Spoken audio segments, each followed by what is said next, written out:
2, 3, 4.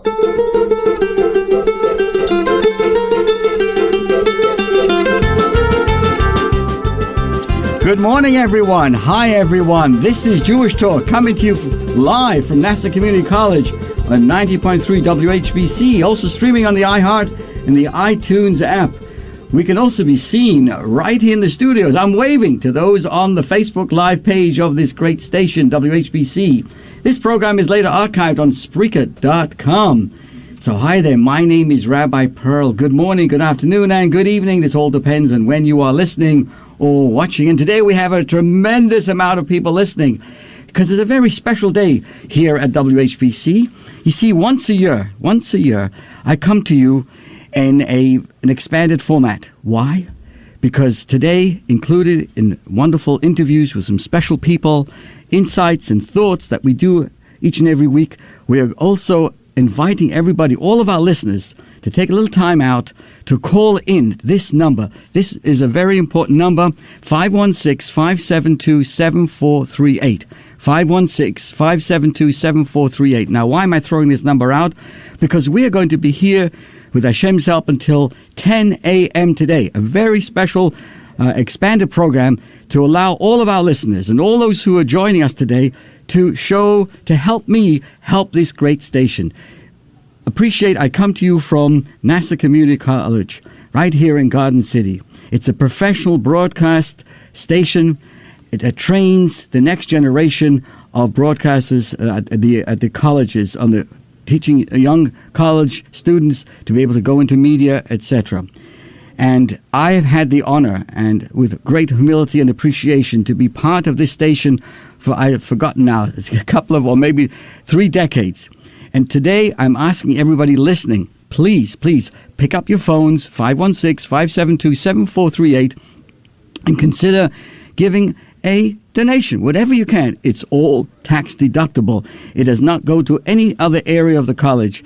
All the other programs, that's the headquarters. They take care of this. But here, the station itself, we come to you as all the other 59 different types of program this station provides.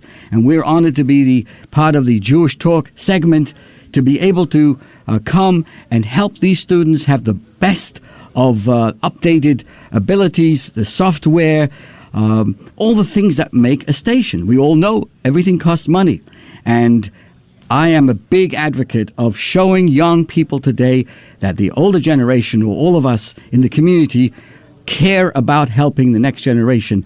And this station, the station manager is Sean Novit, an amazing gentleman who's made this station so professional, won so many different awards, and we on Jewish Talk are the recipients, just as all the other programs, to be able to have the best opportunity to bring Jewish Talk and share ideas that we've been doing for so many years. So please, 516-572-7438. That's the number. A good friend over there, his name is Gabe. He's standing there. When you call him up, say, "Hello, Gabe. I want to make a little donation." Doesn't matter if it's $18, $36, whatever, because the more we can together collectively, the better we can participate in helping this next generation do the right thing and have an opportunity for a job and fulfill their wishes in becoming broadcasters. That's my deal, and it's my appreciation today to the station. I also say a special thank you now at this moment right up front. I want you to hear it up front to Kim Nadler, who is my engineer. Amazingly keeps me on my toes, makes sure the program runs well. Thank you very much to you, Kim, and to Sean, and to Gabe, who I don't want him to, at 10 o'clock say I was sitting here, twiddling my thumbs, that we get some calls here. So again, the call number is 516-572-7438. And again, we are going to be heard here today all the way through 10 a.m. So typically, for those who may be joining us for the first time, it's usually from 8:30 to 9. And of course, every Sunday, you're always welcome to join us. But you have taken the chance to join us today, and many others so many people who listen to me every Sunday. Please don't turn it off at 9. There's going to be, we have an upcoming interview and another interview in the course of the time. We also, we're going to have some a cappella music, so we can be elevated and show our appreciation. So have this in mind. And here's my thought as we prepare ourselves shortly for our first interview. So let's think of the following. This is something that really was, I thought about it over the Passover holiday. You know, the Super Bowl, the World Series, I understand the Nets and the Yankees are doing well. Am I right? They're doing well. So, excuse me, they have rules. The rules that govern the players, the game, how the game begins, how the end. Every game has its unique rules which give it its structure and flavor. But I've never seen any rules to the players, or whatever game it may be, of what they should be doing after the game is over. Once the game is over, the player is on his own, or on her own. No rules will specify, for example, that following the end of the game, each team player must return to his own home. It's none of anybody's business. The game is over, and he wants to do whatever he wants. As long, of course, he's a law-abiding citizen, he's not going out there to violate the law. Which is what brings up an interesting question today. It's surprising that it is brought down in the Code of Jewish Law by Maimonides concerning the laws of Yom Kippur. And what do we find? Yom Kippur centers around the activities of the high priest, the Kohen Gadol. And he does a very intricate, unique service on the holiest day of the Jewish calendar in the Holy Temple in biblical times. In the Rambam, Maimonides tells us about the schedule of this high priest. He's got to do this, he's got to do that, he's got to wear this for this, he's got to wear this for that, he has to do here, he has to come. And it's really a very, very intense activity that he does all day. But then he says something surprisingly, that when he concludes his entire work, he puts on his regular clothes, his own clothes, and he sets off for home. And everybody would accompany him back to his house. And he would celebrate the festival over the fact that he'd emerged in peace from the holies of holies. So we find here an emphasis that even after the most unbelievable day with so many details, there's a focus here that when he concludes his job, he puts on his personal clothes and he goes home. That's strange. It's not as if what's the point of telling us this? Obviously, he finished the day, goes home. Where do you think the high priest is going to be going after Yom Kippur? Bowling? To the pizza shop? To the gym? And what happens if he wants to stay a little bit longer? Or he wants to go to see his mother? Why do we have to emphasize that this high priest, after such an amazing day, goes home? It's over. Forget about it. He can go wherever he wants. He wants to go to the study hall to learn, let him go there. If he wants to hang around in the holies of holies, let him hang around. No, says the Rambam. You finish your job, go home. What is going on over here? It's nobody's business. Who cares what you do at night? The day's over. The work is over. You did a job in your work. You followed all the rules and regulations. You were nice. You were kind. You do whatever. You go out. You go to the who knows where. So why is it the high priest has to go home? As if the Rambam, Maimonides, is not just telling us some fact that where he would go. It seems that he has to go home. Why should this be? Furthermore, we find fascinating that this high priest who did all these activities had to be a married person. Hello? Why do you have to be married? Wait, what's wrong with being single? Why does he have to be married? So I share with you a fascinating insight from the Lubavitcher Rebbe going back to August 30th, 1986, where he explains that what is the Rambam telling us? And this is a lesson really for all of mankind. That really after this entire intricate day of holiness, maybe the most important part of that whole day is that he does go home. What does the high priest do when he's finished the day's job? It's the holiest day of the Jewish calendar. The holiest person enters in the holiest place on earth. So there was a convergence of holiness in every level, the time, the space, the soul. So this holiest person is standing in the holiest place during the holiest of time. And what is he doing there? It's a confluence of sacred ideas and activities he must do. But what happens when it's all over? When he has to, and in fact, in preparation for this one day, he has to withdraw from his home, from his marriage, from his family life, from everyday self. And for 7 days, that high priest has secluded himself in the holy temple. And he basically is divorced from the cares and the wants of physical life. Hey, what can be better than that? Along comes the Torah tells us something fascinating. Holiness is transcendent. Shkoyach. Holiness is sublimity. Fantastic. Holiness is disengagement from the physical and the disavowal of mundane, departure from the familiar and the everyday. And yet, my friends, even after spending such an intense holy experience, the purpose of all of this is to be able to draw that spiritual essence into the world and into humanity. That is why, by the way, that's the reason why we all do so many things that we don't eat and drink and pray too much of the day, because we are, in a sense, being like this high priest.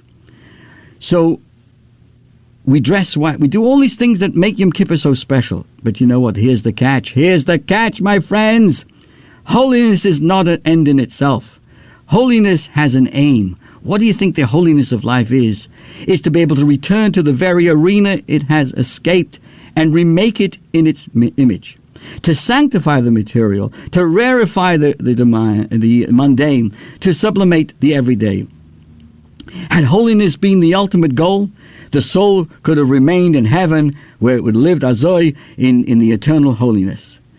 The soul descends into this world the day we were born. Why do you think we were born? Why were we born into this world, dear friends? To eat pizza. Joking. The reason why we came into this world, to spend a summer in the Cancun Islands. No, that's not why. The soul came into this world to transform the unholy into the holy. So when the high priest concluded the Yom Kippur service, he went home.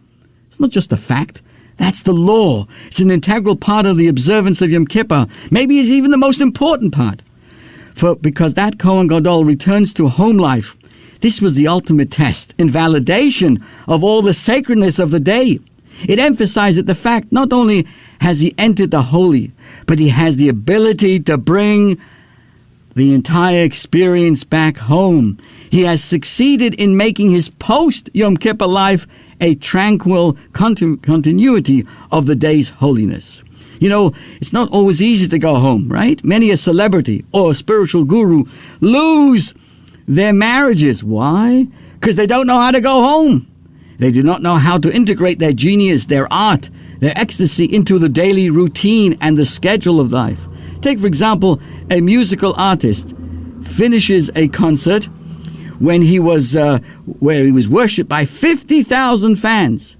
Oi, Gewalt, you know how you feel when you got 50,000 fans? That's how many I have here today listening. By the way, dear friends, 516-572-7438. I know you're so intensely listening, but don't forget, please, in a moment we'll have a little music, and you'll be able to make a phone call if you can, if you wish, to help us on our special, let's call it Radiothon this morning, as I go out to you to help raise a few dollars, tax deductible, to this great station, 90.3 WHPC. We're helping people communicate, helping the next generation find their positions in society, and providing them with the best in broadcast quality and the software, all the good things that make this station so great, under our leader here, our station director, Sean Novat. So think about this famous, who knows what, this artist or this spiritual guru or celebrity, and they have 50,000 fans.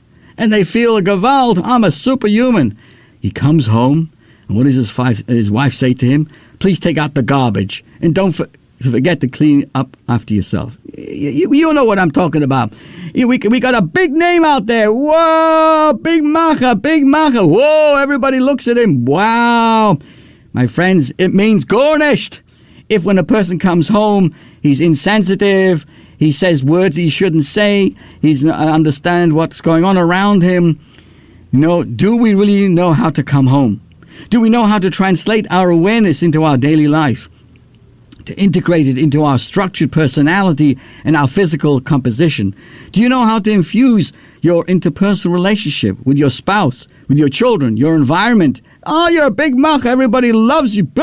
Everybody stands up when you walk in. Bah, mamma mia. When you come home, you're a lousy good for nothing. That's somebody who doesn't know how to come home. That's the core of Judaism, my friends. Yom Kippur is worthless if you don't know how to go home. It does not translate into how you live in a simple and mundane day. This is the most important law of Yom Kippur. After all of the spiritual elation, you need to go home. You need to know how to be a normal human being, husband, wife, father, mother, member of society, not to please others and to fit into other people's boxes, but in order to bring the high-level energy into your own box, into your own mind, into your own heart, into your own body, in order to heal the world where God sent each of us to help repair it. That is why the high priest has to go home, my friends. He has to, right afterwards, he did a great job. We give him unbelievable. But guess what? He has to be married. What does that mean, he has to be married? Because marriage, for him, representing everybody, what does it mean? Marriage really means it requires a person not to live in isolation, even if it's in the most spiritual elevation, but to be part of a unit, to be part of someone else's life. It demands of me to be attentive, focused, tuned into another person. And it demands of me to not to run away to the skies or to my comfort zones, but to fully engage with another person, with my environment. So it's hard for many people. Isolation is sometimes far easier, at least short term, but it is in relationships where we become the people who we are supposed to become. I know people who are holy in the synagogue. Whoa! They close their eyes and they connect to God, but when they come home, they're who knows what. They're totally different people. They don't know how to basically translate into their relationships in this real world. Gewalt, I'm going on and on and on. I'd like to take a little break right now and bring in a little a cappella music. And then we will continue our great program. Meanwhile, 572, don't forget, the reason why I don't see the telephones lighting up is because you got to put the 516 in. That's the new rule here. 516-572-7438. And let us now go. Hopefully we can go to some music. During this the month during this sphere, we can only play a cappella sign without any music. So let's now go to let's hear a wonderful song called Shiru. Take it away, Kim.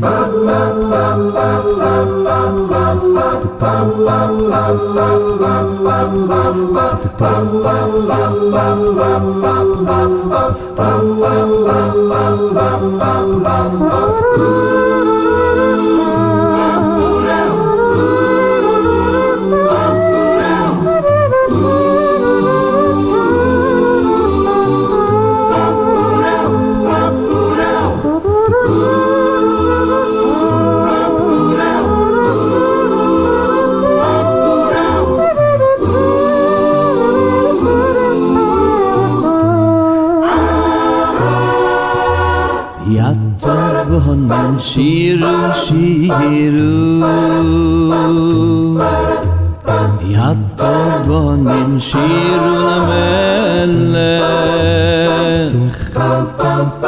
Yatobonim shiru, shiru, shiru lamelech, B'siferes mefoyo. V'yatobonim shiru, shiru, V'yatobonim shiru lamelech, V'yatobonim shiru, shiru, shiru lamelech, B'siferes mefoyo. Ashrei avodo v'yavodo hamashmiyim b'kol. Okay, welcome back, everybody. Please remember, we're on a very special program today, all the way till 10 a.m. I'm at WHPC, 90.3 WHPC, and in our expanded program, it's allowing all of us the opportunity to call in at 516-572-7438. That's our helpline. A donation line for if you wish to join us. It offers me the opportunity and all of us to show our appreciation because I am part of the community volunteers who have had the opportunity to come to you for so many years, thanks to this great station at Nassau Community College. And once a year, all the hosts go out to their listeners and offering them the opportunity to support. So please, 516-572-7438, just call in. They'll take a credit card. They'll take whatever you need to do, or mail in a check, and stuff like that. So, enough already. Let's go out to our hotline over here, and we have with us today. Good morning, Sybil Triggerloff. Good morning. Good morning, Rabbi Perl. Thank you so much for joining us this morning. And I'd like to introduce you to all of our listeners. Sybil Triguboff is an artist, an accomplished artist, and she'll shortly share with us her genre, what she's accomplished, and with Hashem's help will continue. But I want everyone to appreciate the following, and I think the best way I would like to, describe Sybil Triguboff is that what is an artist? An artist uses lifeless objects, brushes, paint, canvas, and creating a lively painting. Our art, what is everybody here, we're all artists in a sense, is to use the physical objects that we all have access to in the service of God, elevating them to a lively spiritual plane.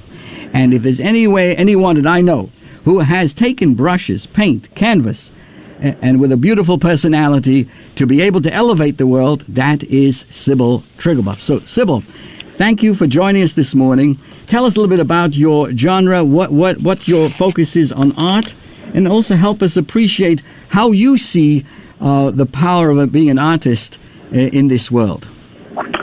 First of all, thank you for that introduction.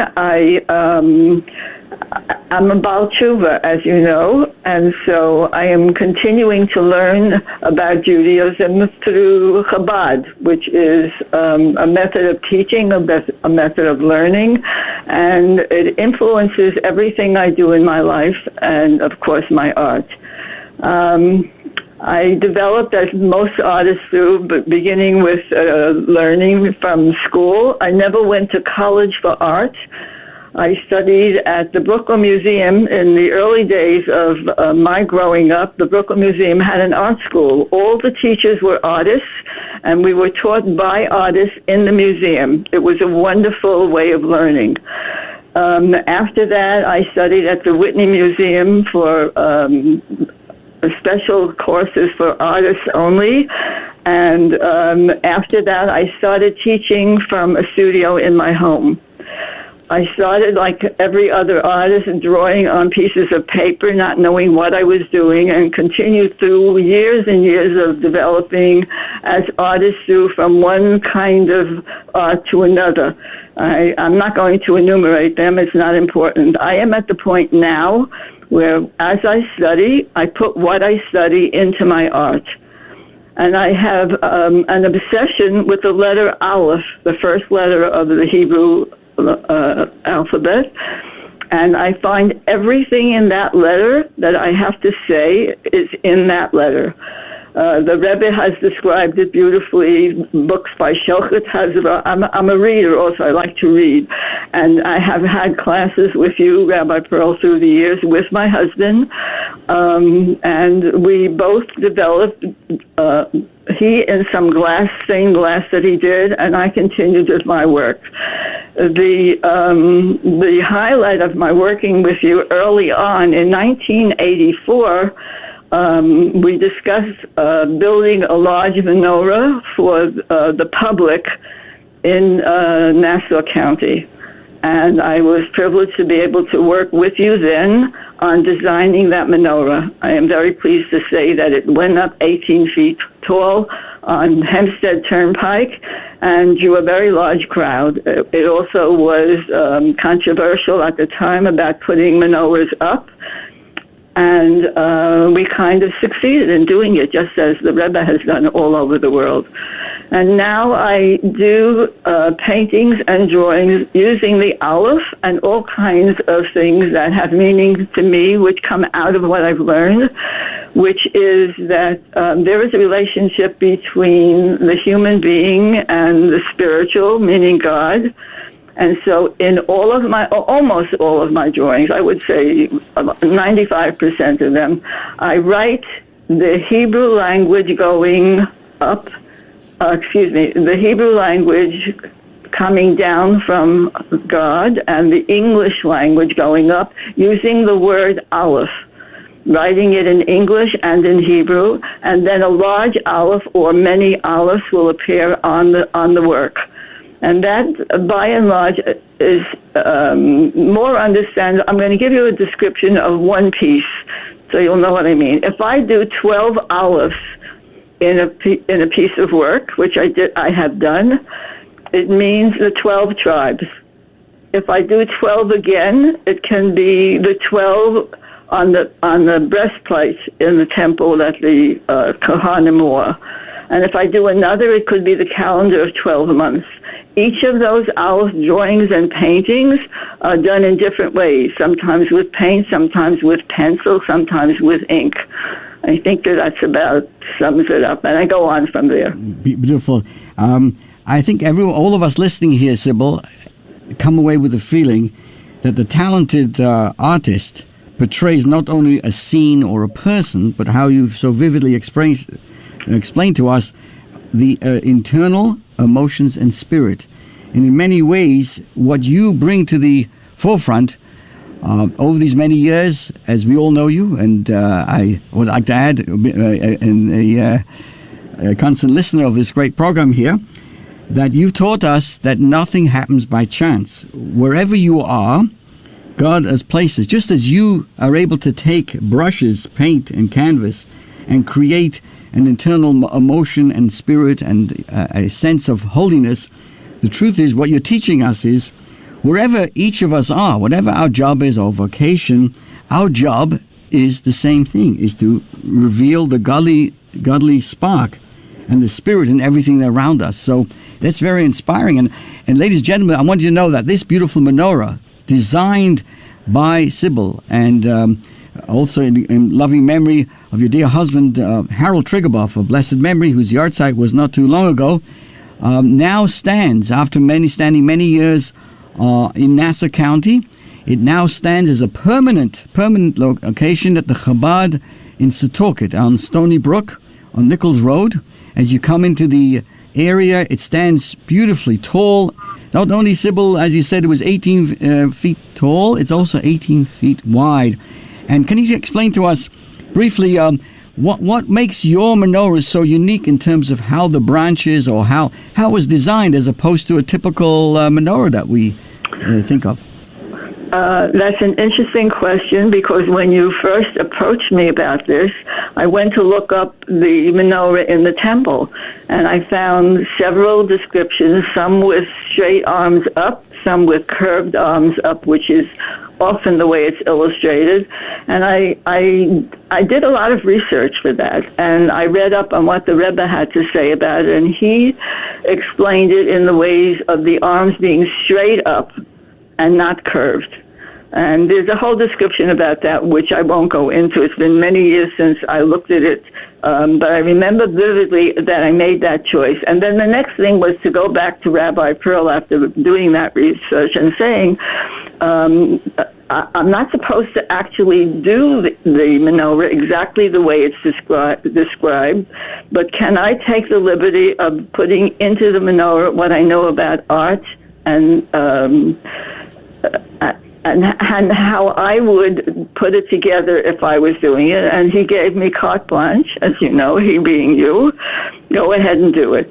And when I presented the drawings, he was very acceptable. He said, go ahead and do it. So my menorah is 18 feet tall. There's a center one a little higher than the branches on each side, as you know, all menorahs have. And I had it painted. It's made out of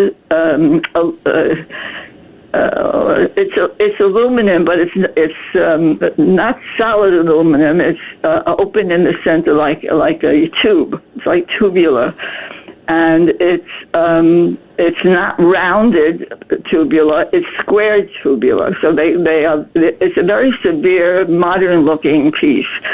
And I had them painted, the people who made this thing, which was, by the way, I'll tell you in a moment who that was. Anyway, I had one side painted white and the other side painted black, so that you could, if you go into the research of that and how, what the meanings of these things, which I am not going to go into, that's a job for you, Rabbi Perl.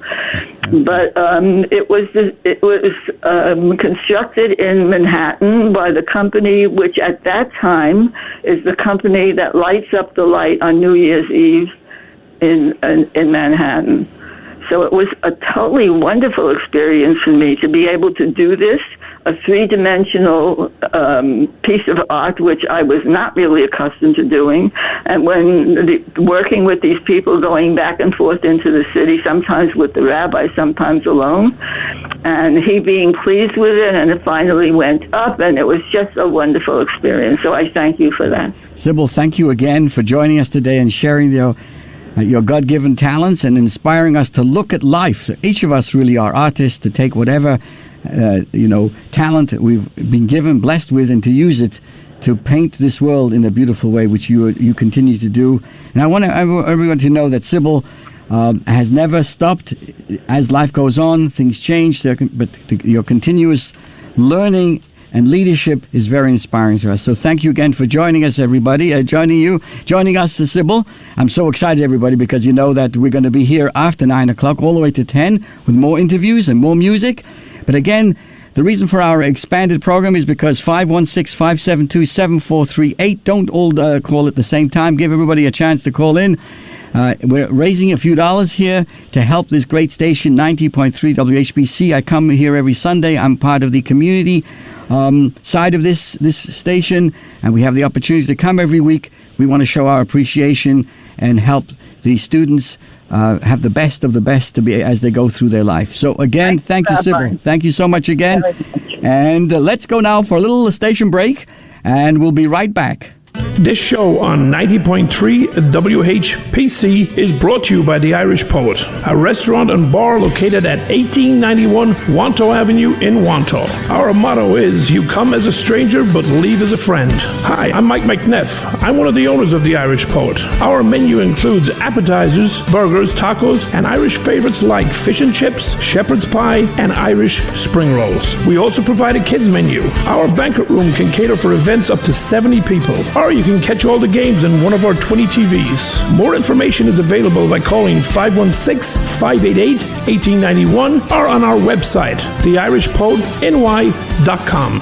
This show on 90.3 WHPC is brought to you by Vivian Leonard, a licensed real estate agent with Daniel Gale Sotheby's International Realty. Vivian Leonard can help you sell or find your new home across all of Nassau County. For more information, contact Vivian Leonard by calling her at 516-330-0968. That's 516-330-0968, or visit her website at vivianleonard.danielgale.com. This show on 90.3 WHPC is brought to you by United Auto Body. Located at 275 East Merrick Road in Valley Stream, United Auto Body specializes in auto body repairs and insurance claims adjustments. Professional tow truck services are also available. Open 6 days a week, closed Sundays. More information is available by calling 516-825-1330 or by visiting them online at unitedautobodyinc.com. It's our golden anniversary. So, what did you get us? Gold earrings? A gold necklace? Or just a good old-fashioned gold bar? We're not picky. Thanks for 50 fabulous years of radio at Nassau Community College. The voice of Nassau Community College. This is the award-winning 90.3 WHPC HD Garden City. Listen on your smart speaker. Play WHPC. And available on Odyssey, TuneIn, iHeart, and on the WHPC app. 90.3 WHPC. Wow. We're back, ladies and gentlemen. Let me just see. Yes, I'm still here. Thank you very much. Yeah, it's after 9 o'clock, but I'm still here. We're going to be here till 10 a.m. today. We look forward to having some more interviews with fascinating topics. Thank you very much to Sybil Trigobov. And you're wondering, what the rabbi doing? He's got nothing else to do with his life but hang out here for another after 9 o'clock. The reason is because today we are dedicating more time to be able to show our appreciation. I want to thank all those who've been calling in. But we need more people, and we need to raise a few more dollars. Please, 516-572-7438. That's the number. Just call in there. You give him whatever you need to do there. It's tax deductible. The station will appreciate it. I will appreciate it. And let's go right now to Dido Bay.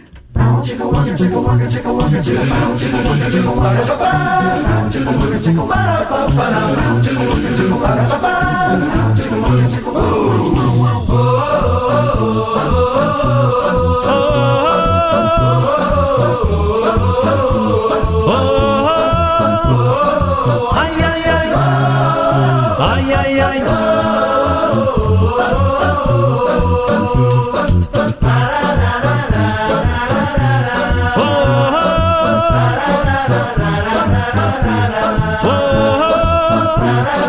Ay, ay, ay. Ay, ay, ay, ho. Do koni ma choser, do loy koni ma koni. Ze mama shene mare be marovo. Ay do koni ma choser, do loy koni ma koni. Ze mama shene mare be marovo. Ay do koni ma choser, do loy koni ma koni. Ze mama shene mare be marovo. Ay do koni ma choser, do loy koni ma koni.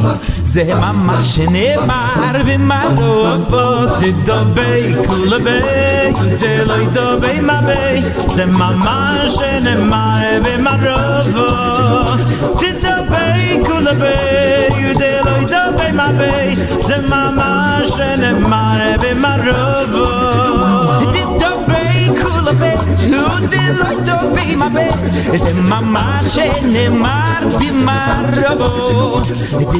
Ladies and gentlemen, if you were watching the Facebook at WHPC, you would see what's going on here in the at the right here in the studio. We're really having a good time here because we're so excited to be able to be here, to be alive, dear friends. You know, once in a while we have to show our appreciation for being alive and having the opportunity to be able to have conversations and learn things from each other. Again, my number here in the station is 516-572-7438. And perhaps a little later on, I'm going to open that phone number as well to be able to, a special line, to be able to speak to me on the air for everybody, for any one of our listeners to have the opportunity to join us in the conversation. But here we go, dear friends. Some years ago, I heard Rabbi Manis Friedman tell a story about a man who overheard his friend telling his wife on the phone, "Drop dead." "How can you speak that way to your wife?" he demanded. And the friend smiled and said, "She just asked me if her new dress was gorgeous. And I answered, yes, drop dead." Hearing only half a conversation and drawing conclusions can be dangerous. I've lost count of how many times I've heard stories about others that I didn't want to believe. And indeed, upon investigation, Gewalt, they turn out to be either insignificant distortions or complete fabrications.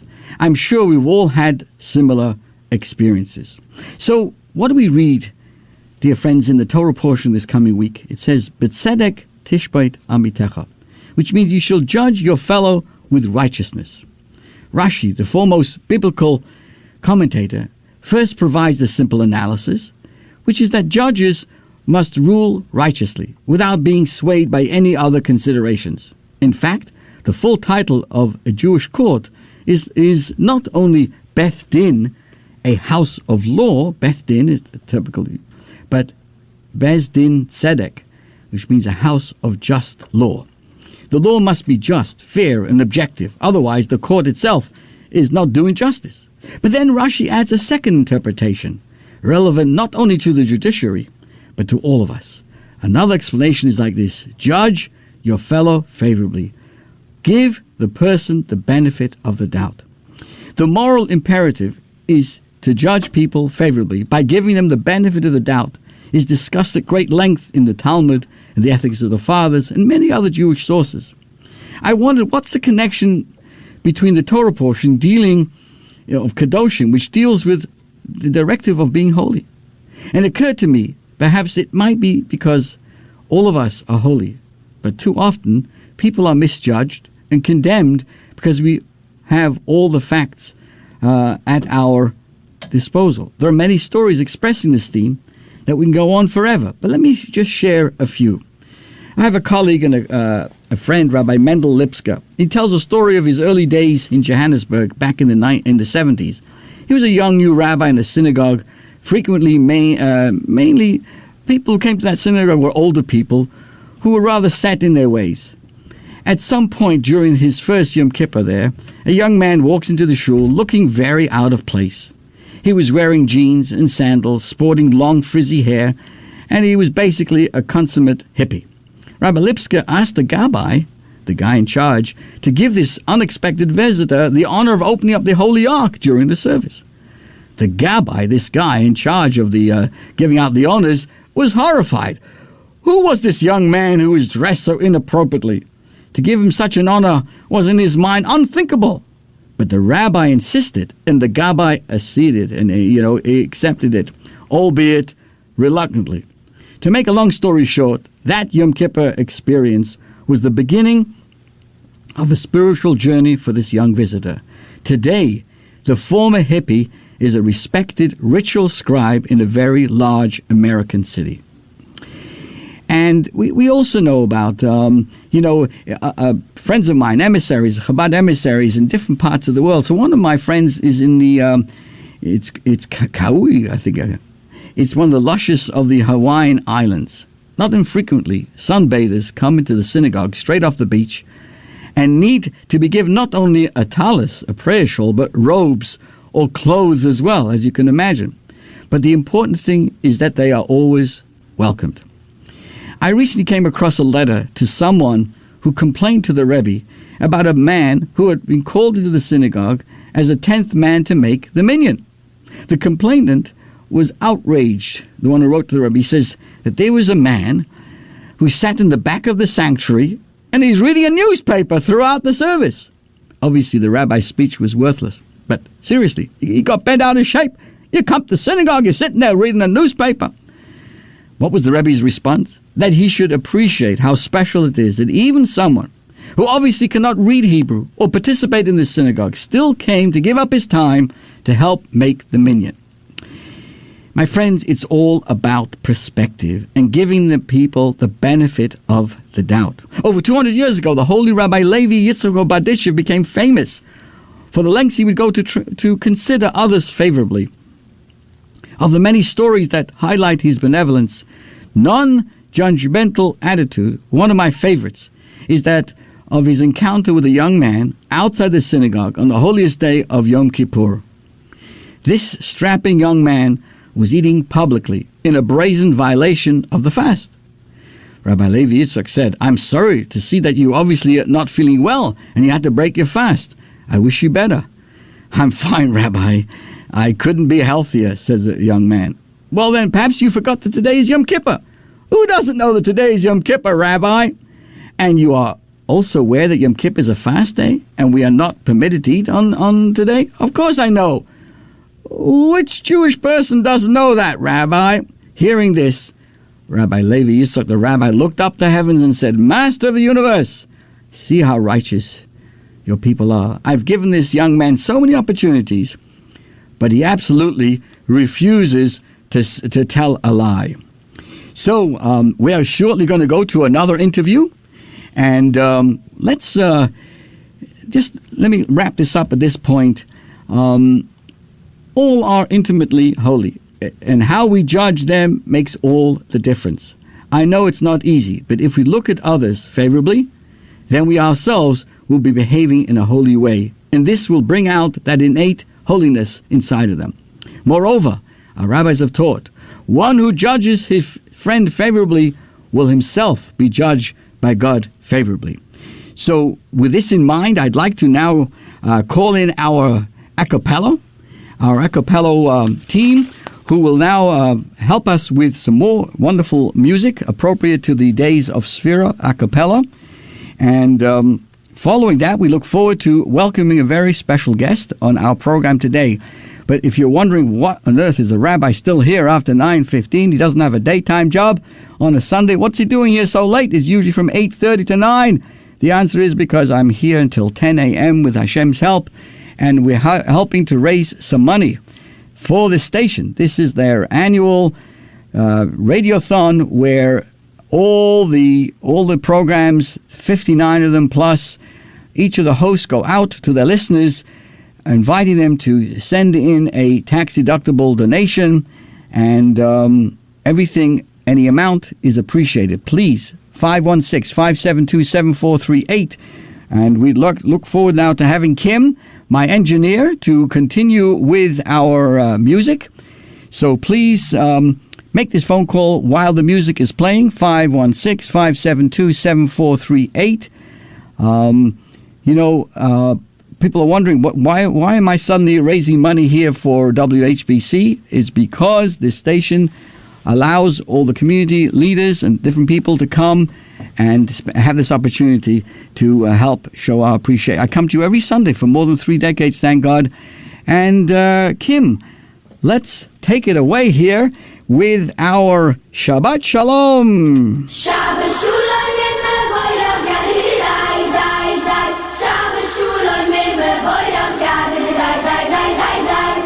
Shalom in the void of Shabbat Shalom in the void of Shabbat Shalom, Shabbat Shalom, Shabbat Shalom in void of Shabbat Shalom in void of Shabbat Shalom, Shabbat Shalom, Shabbat Shalom in void of Shabbat Shalom in void of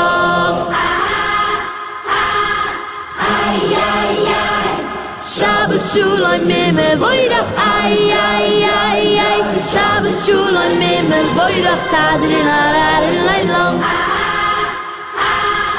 Ay, ay, ay.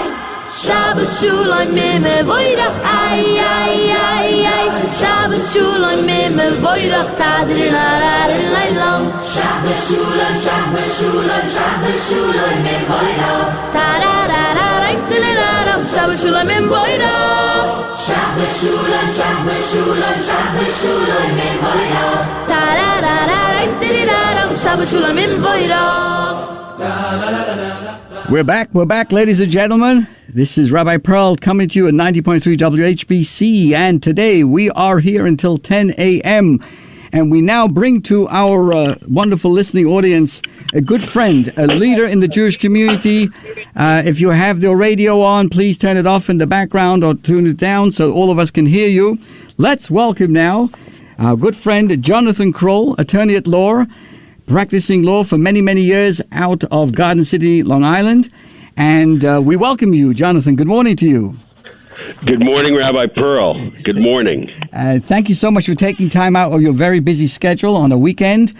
The reason why I wanted you to come here today to share with our wonderful listening audience is that you, despite your very, very busy practice and other community leadership positions in so many ways, you have taken upon yourself the responsibility as the chairman of a very, very important program on birthdays, on Jewish birthdays, and how a person should experience and celebrate their Jewish birthdays. So before we get into how a person, why on earth would you want to get involved with all that you're doing with this particular project?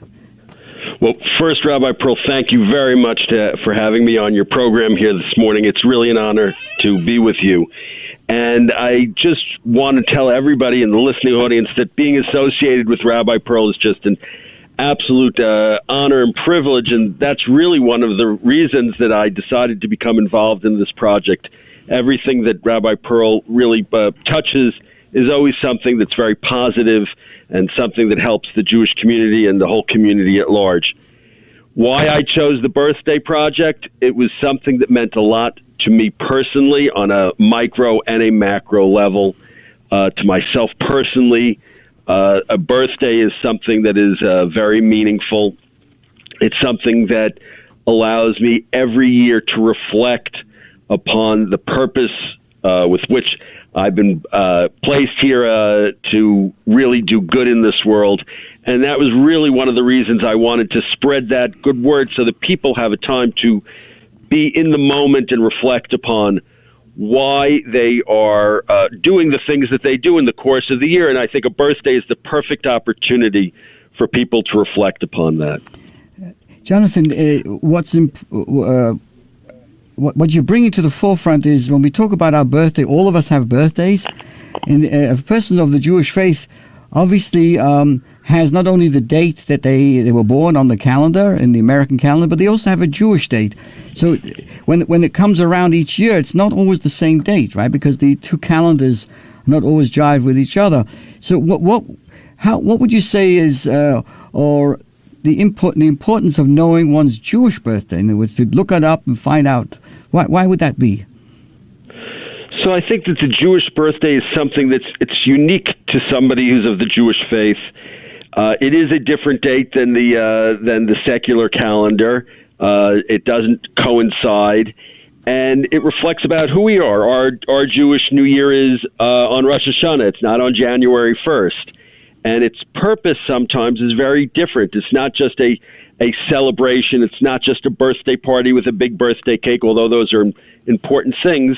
I think the Jewish date is also the date that we look at as when we were put here on the earth to really do something that is positive, something that is good. We weren't just put here to have the birthday cake. And I think the Jewish date is something that is unique in that realm. I think that it also reflects upon what our purpose is as Jewish people, as what it really stands for and symbolizes as a Jewish nation to the rest of the world. And that's what makes the Jewish date unique from the secular date. In fact, this week it happens to be my own birthday. It's my secular date, but it's not my Jewish birthday, and I celebrate both of them, to be quite honest with you. Fantastic. That means your wife has to give you two gifts, obviously, right? That's correct. That's correct. But if I read between the lines, Jonathan, you're emphasizing that it's great to have a birthday cake and gifts, but that's what people are giving you. But you're highlighting the fact the day we're born is a day of giving.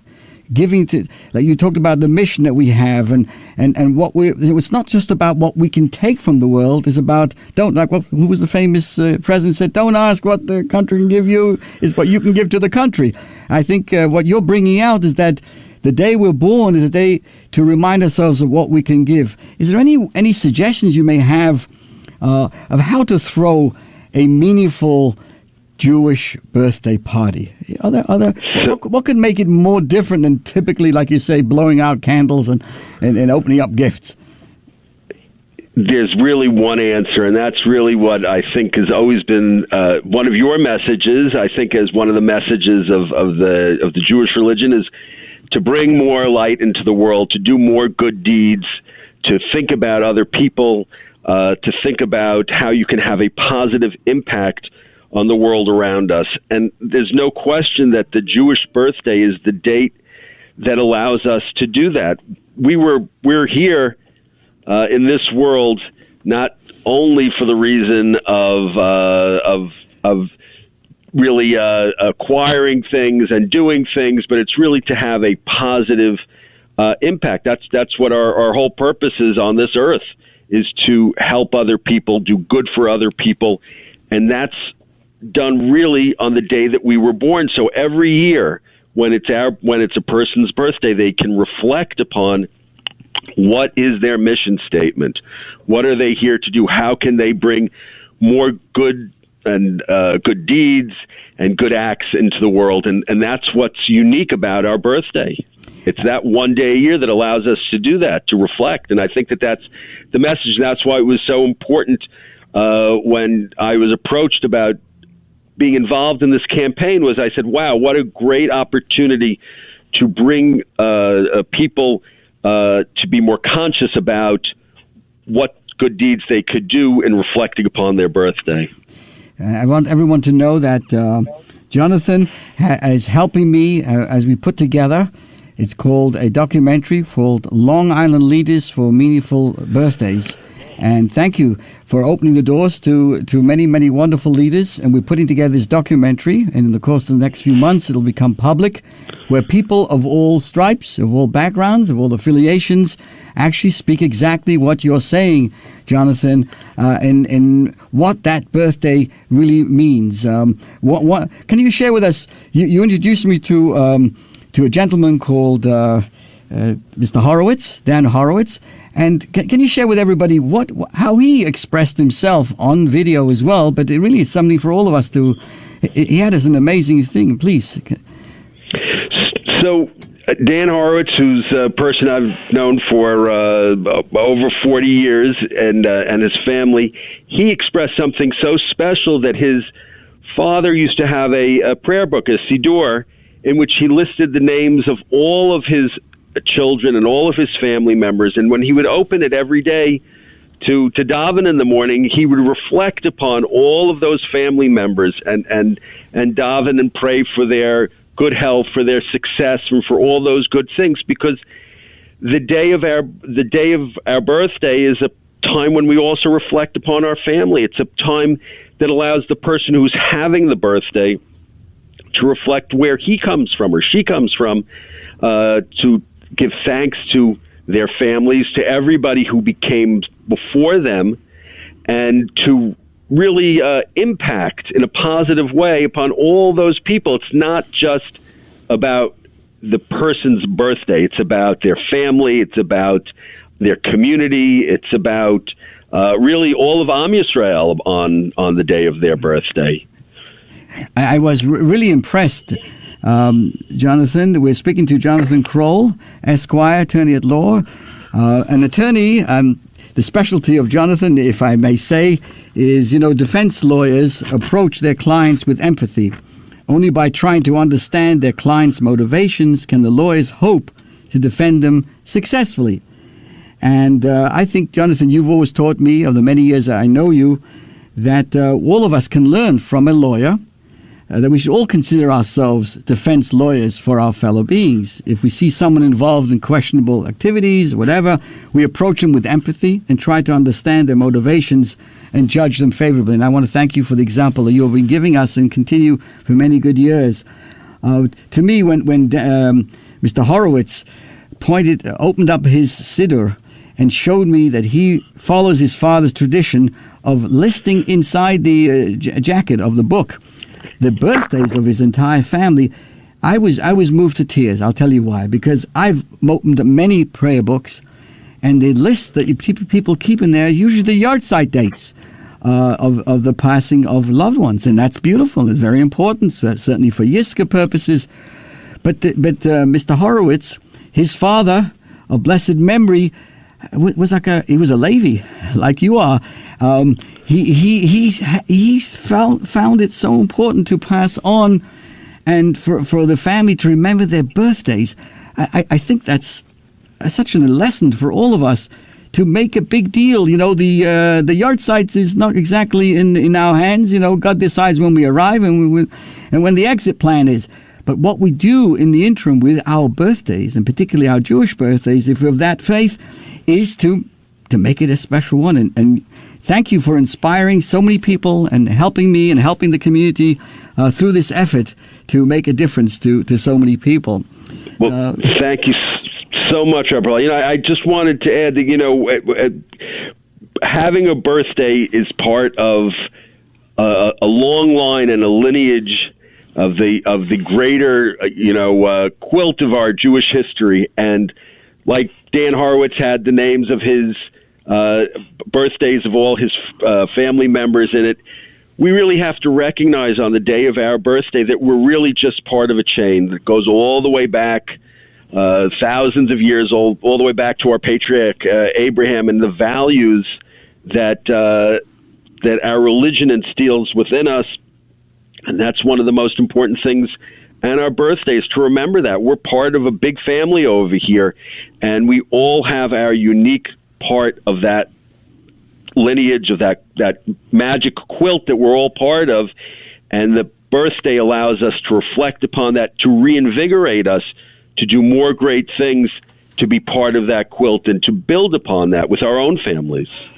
And for all those listening, if you're not sure what your Jewish birthday is, here's a quick website address called Chabad.org, Chabad.org. Put down in the search button the word date converter, and there very easily you can put in your regular Gregorian American date when you were born, and etc. And you press a button, and out comes your own Jewish birthday. You can even get a reminder. You can even press another button and have your own little Jewish birthday certificate. So, Jonathan, I'm so honored that you took time out, and I also want to let everybody know that in a short while, I want you to come back again to continue another important subject that I know is important to you as well, and to all of us, really. As we all know, this past Thursday was the special Holocaust Memorial Day, and I'd like you to come back and share with us your experience and interaction with those who what we call are second-generation Holocaust survivors. So let's take a little break, everybody. And meanwhile, while we're listening to some music, please make this pledge, 516-572-7438.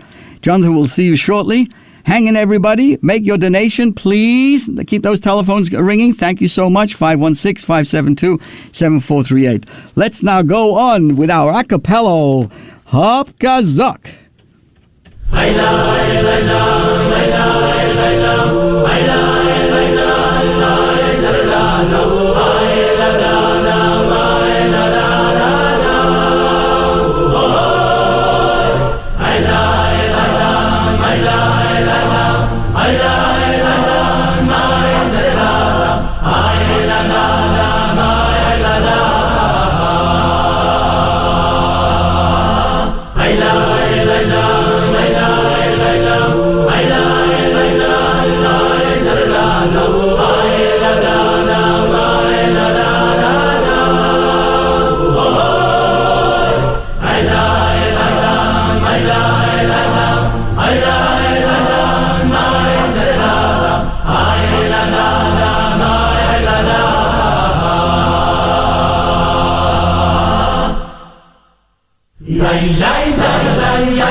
Thursday, this past Thursday, many commemorated Yom HaShoah, the Holocaust Memorial Remembrance Day.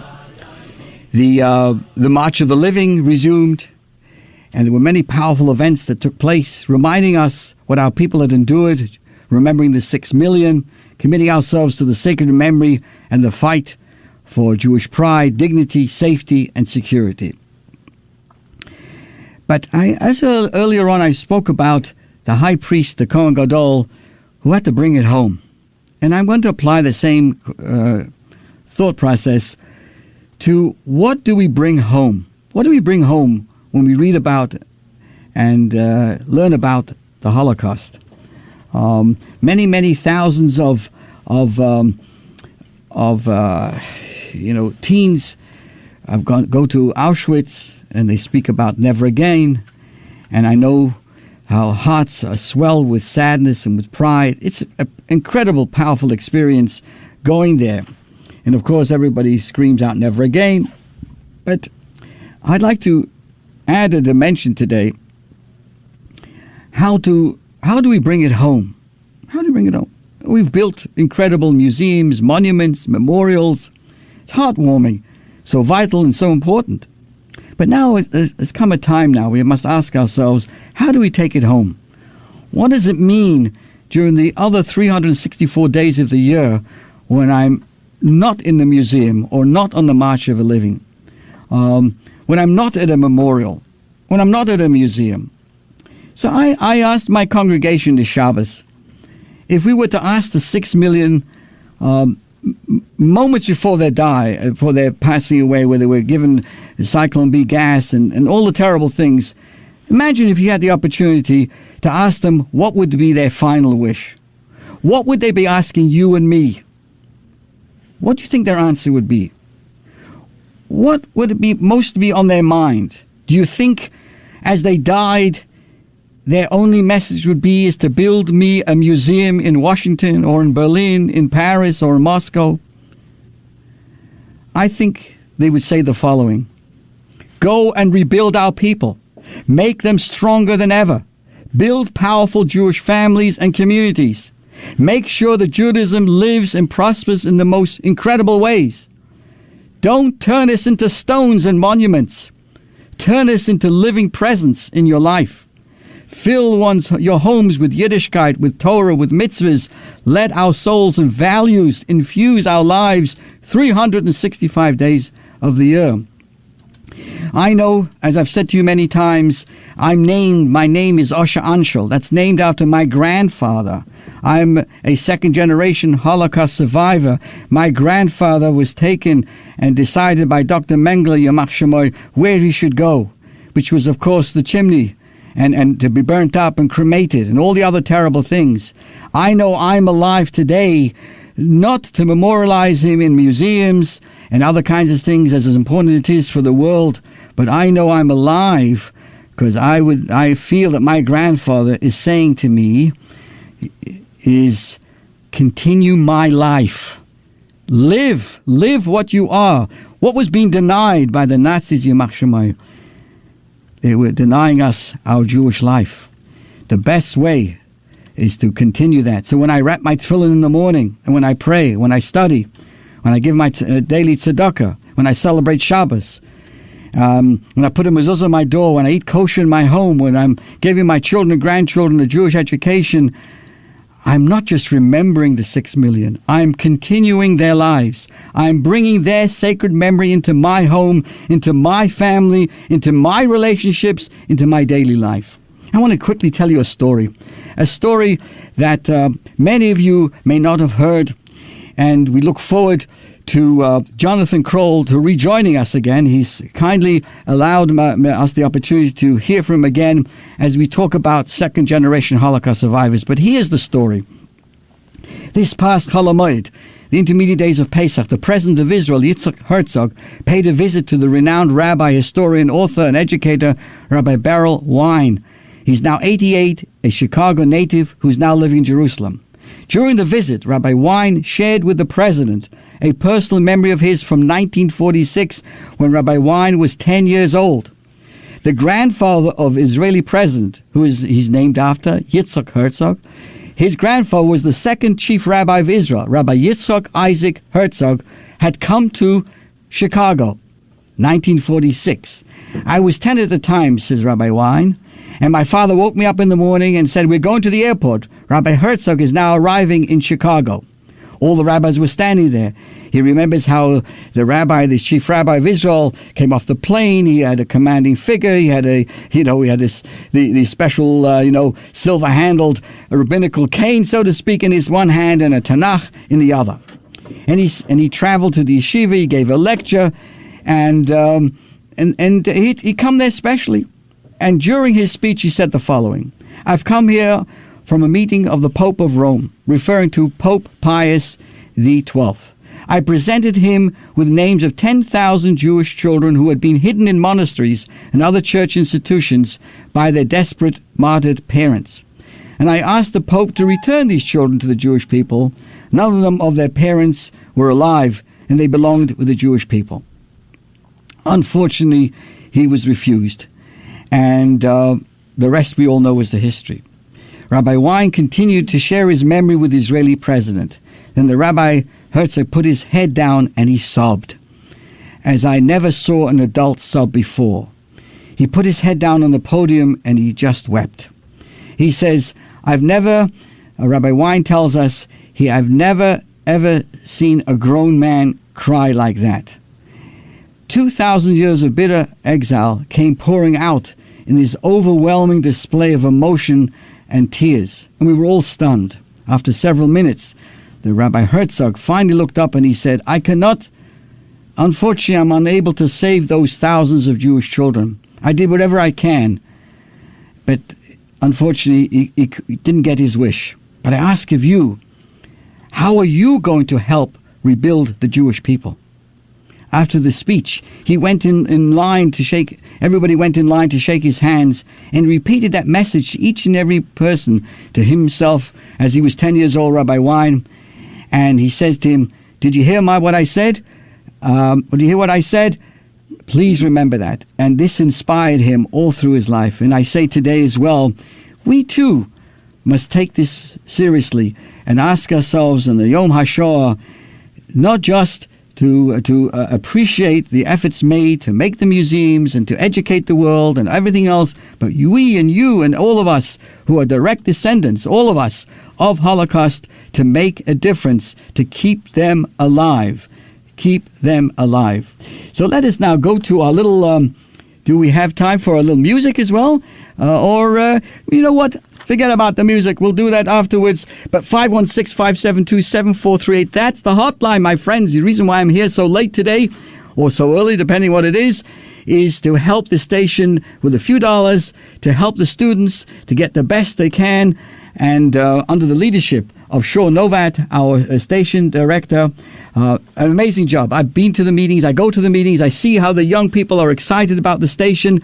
And I feel honored that I'm accepted as one of the wonderful community persons here who have programs for many, many years and come to you every Sunday. So this is our way of saying thank you that we have this opportunity to share whatever, however much, it doesn't matter how much it is, 516-572-7438. Let's now go back to our hotline over here. Jonathan, are you still there, Jonathan? I am still here, Rabbi. Thank you. For those who are just listening, this is Jonathan Kroll. We've just concluded a wonderful interview discussing his leadership in the Jewish birthday subject, which helps people to make their Jewish birthday meaningful. And Jonathan, I want to thank you for sharing more of your time today, because really thanks to the inspiration of your dear Rebbitzin, Ilana, I thought it appropriate for you to share with us the role, the impact, the insights of what we call the second generation Holocaust survivors. That means if a person survived and then they had children, they're called the second generation Holocaust survivors. And even as the Holocaust survivors now recede into Gan Eden and time goes on, the role of the Holocaust and the importance and its impact now rests on those second-generation Holocaust survivors. So please, give us a background from your own experience in the community, interacting and supporting these causes, and perhaps on a personal level as well. So, Rabbi, I really appreciate you giving me the opportunity to discuss this topic, which is very, very dear to my heart. And it's also a topic that also really ties into the birthday campaign as well. Because what we really know now from being part of the second generation, and my children who are third generation, is that Judaism is a religion of the living. And that is the most important message of Holocaust education and the message to the world at large. Rabbi, unfortunately, there is an uptick of anti-Semitism in the world, and it exists today in a way that none of us could have imagined 20, 30 years ago, certainly right after the end of World War II and the Holocaust. And personally, in my family, my children have grown up hearing the stories of their grandparents and what happened to them, and the experience that these people went through throughout their childhood, throughout their lives, and it's important for those survivors and for those second-generation children of survivors to tell those stories, to repeat the stories over and over and over again, so that it becomes part of our history. It is part of our history, but as we all know, over time, history often becomes forgotten. But the real message of the Holocaust to ourselves as well as to the world at large is we are here. And when people say never again, it really is never again. But more importantly, it's really Am Yisrael Chai, that the Jewish people are still alive. We are still are active. Nobody's going to push us around. And the message to the second and third generation is always stand up for what is right. Always stand up for when you see that there is prejudice or discrimination against any type of person. And we live in an era where it is just going on rampantly. And the message to our children of second generation, third generation is we are here and we are not going to stand for it. And we will not tolerate it. But the stories are so important. And every day, as a person who's very involved in these things, I hear these remarkable stories of survival during the Holocaust, how people persevered. So every year when it's your birthday, you're saying to the world, you're saying to the haters of the Jewish people, I'm still here. Fantastic. I feel the same way on many levels as well, and I can identify. Could you see a certain, maybe even on a funny level, maybe is some similarities between all second-generation Holocaust survivors? We all think differently and act differently. Is there anything that you could say that is a certain commonality that we've all experienced, or you may have seen? Well, I point out that my wife is really the second generation. My family was in America during World War II. However, like many Ashkenazi families, my family also suffered tremendous loss of a family that remained in Europe. But I think what is common amongst all survivors, or many survivors, is the desire now that there are fewer and fewer survivors around, is to tell their story, to be proud of who they are, and make sure that their families stay Jewish, stay committed to Jewish values, because that's really what Hitler tried to do to the Jews, was erase any memory of who we are and what we all stand for. And that it was the triumph of the defeat of people like Hitler, was that we are here to show the world that we didn't go anywhere and that we are persevering. Look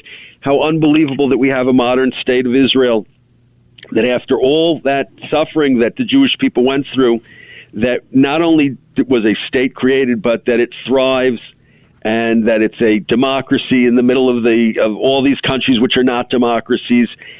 And that's a very important message. I think common to all second generation is this feeling of family and of perseverance, and the importance of not tolerating any type of anti-Semitism whatsoever.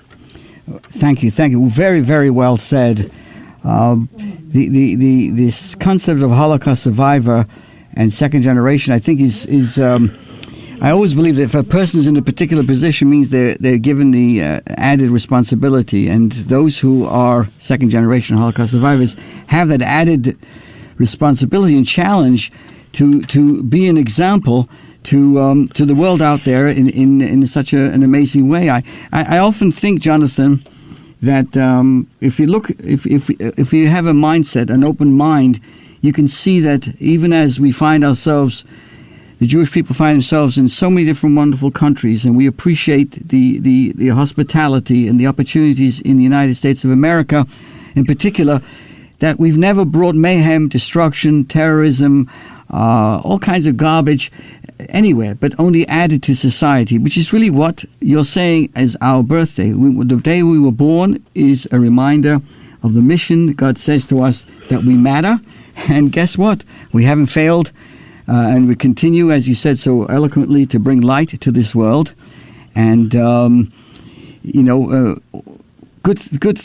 we don't share these ideas that the world is heading to an apocalypse, destruction. That the Lubavitcher Rebbe often spoke about this world, that it isn't a jungle.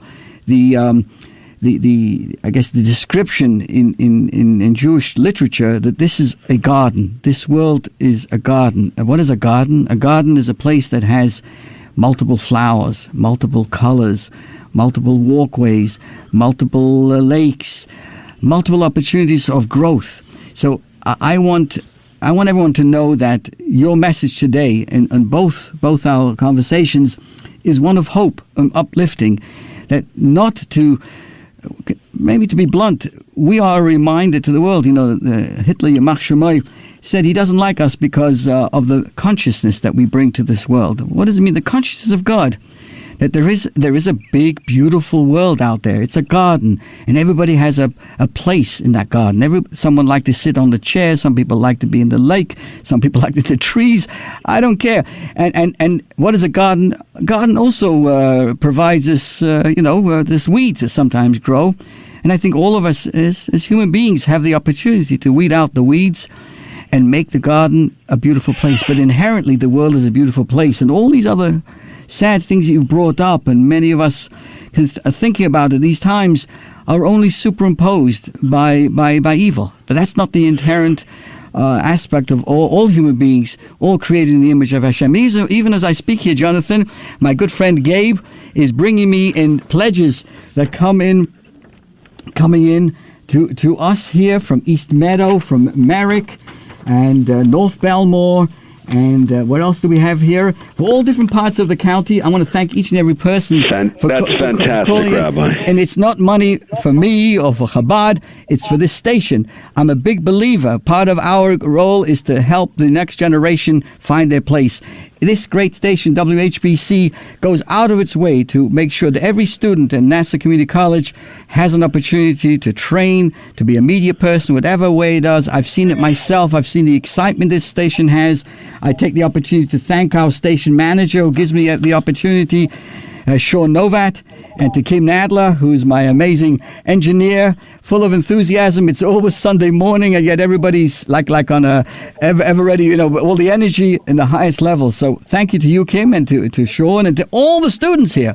Dear friends, every little dollar, big dollar you're giving now makes a difference. It's tax deductible, 516-572-7438. So, dear friends, thank you, Jonathan, for joining us and your uplifting messages. Please send our very best to your family. And may we merit very, very speedily the coming of Mashiach, the redemption for the entire world. The whole world is looking forward to great, good things. Thank you, Jonathan. Let's go right into a little more of our a cappella here in honor of our great program here today.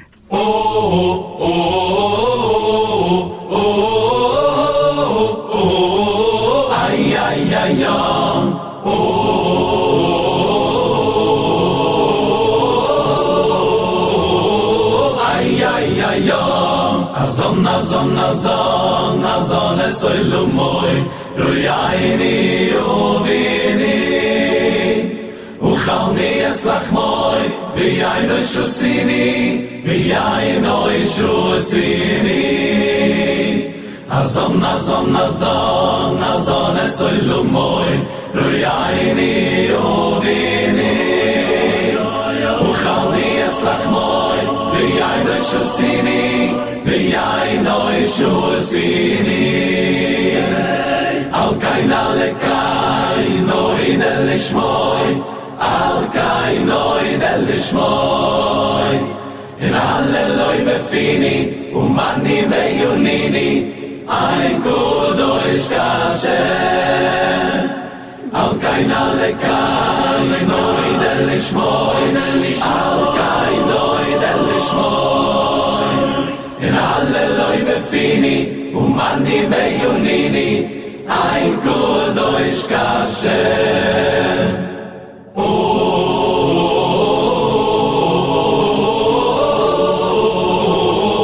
Ay, ay, ay, ay,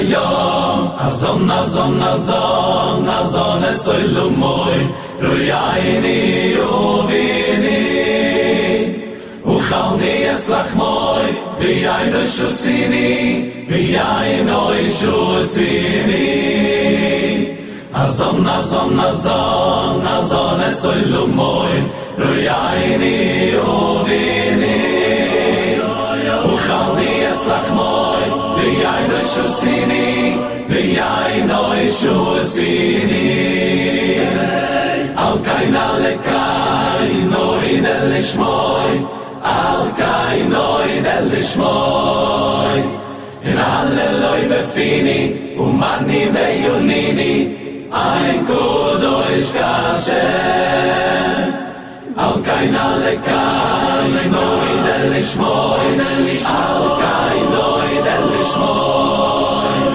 in halleloi befini umani veyunini ein kudosh kashem